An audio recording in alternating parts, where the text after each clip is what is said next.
Thanks for logging on to nwfvarsity.com and tapping on the Blitz. I'm Travis Downey. This is Adam Rosenberg. And Adam, preseason is over. Kickoff Classics, a thing of the past. Starting tonight, starting Friday night, these things count for real. Yeah, I'm excited to see some football that counts and get to see the number one guys in there for entire games and stuff. So let's just get right into our predictions, our stone cold locks for the week. First game we'll talk about is Osceola Christian and Rocky Bayou Christian. Obviously, Rocky Bayou winless last year. They got a new coach in Josh Childers. They got a new offense, a new defense. Everything's new. Do we see that translating into a win the first week of the season? I'm going to have to say no, not this week. I'm going to go with Osceola Christian. Just too much implementing the triple option out of the I formation. That's going to be kind of a chore to get into everyone's brains for the entire year. So I think, I'm going to go ahead and say they're going to win at least one game. They're going to win at least one game this year, but it's not going to be this week. Yeah, speaking with Childers just yesterday, actually, he learned a lot from that kickoff, that spring game. They didn't have a kickoff classic. That spring game, a 75-0 loss to Vernon. So there was a lot to take, a lot to glean from that experience. But I'm going to go, like you, with Osceola Christian. I think Rocky will win a game this year. I think they will improve. But we talk about schools rebuilding. They're still building at Rocky Bayou. New coach are starting from scratch. I like Osceola Christian. All right, and then moving on, we got Franklin County and South Walton. South Walton, a team that's had some success recently. They're trying to build on that success this year. They have lost a few players from last year. What do you think, Travis? South Walton, their past 2 years, they've won 17 games. They've made the postseason each time. The question is, can they do it for a third season? I think South Walton's going to get a win here. Franklin County has some athletes at quarterback and at halfback as well, a lot of speed. But I think South Walton, I think they'll get the job done. They'll get the win to start the season. And I agree. Coach Barron is still worried about the depth over there. And, assuming they stay healthy, I think they're going to have a good year. And I think they'll start it off on the right foot Friday night. We have Walton in West Florida, Walton at West Florida. I'm going to go ahead and pick the Braves just based on, they have a lot of talent coming back. I think those pieces, they're answering some questions as far as establishing their depth and their depth chart and filling in guys where they need to.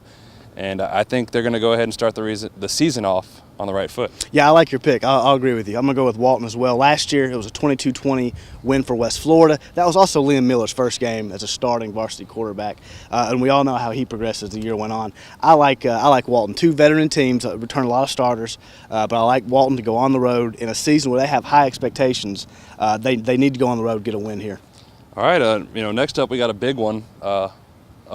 Baker, Crestview, crosstown rivals. Those guys, obviously, a lot of those guys know each other. They live near each other. It's a big rivalry game. Baker coming off a winless season. Crestview coming into a season where Coach Matt Brunson has high expectations for a district title, maybe more. I'm going to go with Crestview. They figure to be the bigger, more physical team. They got more talent on both sides of the ball, and I think they're just going to be able to push Baker around a little bit. I think that's it. I like Crestview because of their size, their strength. One of the concerns with Baker, and speaking with Bob Kellogg, was the kind of lack of size along those offensive and defensive fronts for the Gators. Crestview is just the opposite. They're big, they're strong, and they really feel like they got a chance in this district this year. I have to agree with that thought. I like Crestview to go on to be at home and to defeat Baker. We got coming off a kind of a rocky kickoff classic. We got Niceville hosting a powerhouse in Tallahassee Lincoln. There's a lot of questions about Niceville's offense. Are they going to be able to perform without Cody Williams and Roy Finch? Those questions weren't really, those fears weren't really alleviated in the kickoff classic. They were probably intensified a little bit based on the way the offense struggled in that game. The defense played well, but against Lincoln, I don't know. They're a team that's returning a lot of talent. They had a lot of talent when Niceville beat them last year, but Niceville lost the two biggest pieces of that team. I'm going to go ahead and pick Lincoln to come into Niceville and pick up the road win to start the season. Yeah, this is the start of a pretty tough schedule for Niceville. Last year they made the argument they had one of the tougher schedules in the state. I think this year they can make that same argument, and it starts Friday night with Lincoln, a team they beat twice, as you said, last year. I like Lincoln to come in here. I think they just have too much coming back. One of those main pieces being Javorius Allen, a running back, played very well in that season opener against Niceville, had over 120 yards catching on 3 receptions, 2 touchdowns, broke a femur on that second touchdown, so they were without him the rest of the way. I like Lincoln to come in here and get a win.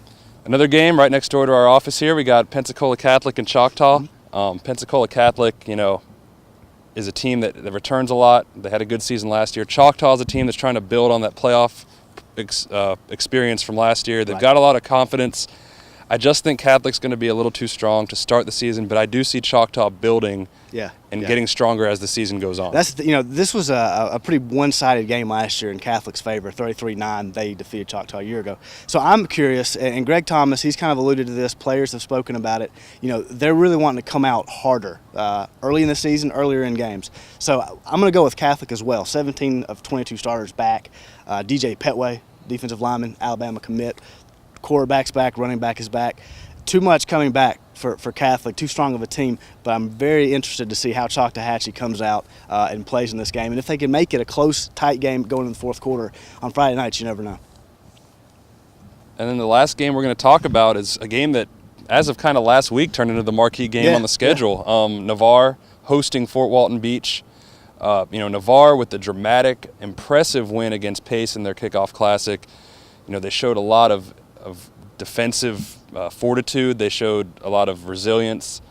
And, that's a game, as well as Chad Lashley has got those guys prepared and as excited as they are, I'm going to still go with the talent of Fort Walton Beach. They have too much speed on defense. I don't know much about the offense yet, and that's something we'll find out as the season progresses, but I think that defense is just going to be too strong for Navarre in this first game. Yeah, you mentioned the Fort Walton Beach offense. Mike Owens, they're still looking for an identity on that offense with the Vikings. Is it going to be a running game behind T.C. Carter? They're just going to throw it around with Thompson or Strano at quarterback. So that's still a question mark. Defensively, though, that's where they're going to hang their hat, at least at the outset. And I think the matchup of Fort Walton Beach's defense against Navarre's offense with Sterling Lovelady and that big offensive line the Raiders have, that's going to be fun to watch come Friday night. Like you, though, I'm going to err on the side of Fort Walton Beach, a little bit more returning, and I think their speed and athleticism, particularly on defense, could be the difference Friday night. Well, as we told you, these are stone cold locks, so you can take them to the bank. We're excited to see these games. Travis will be at the Fort Walton Beach Navarre game. I will be up in Niceville. And like we said, we're excited to see the football season here. So thanks for tuning in, and we will see you next week.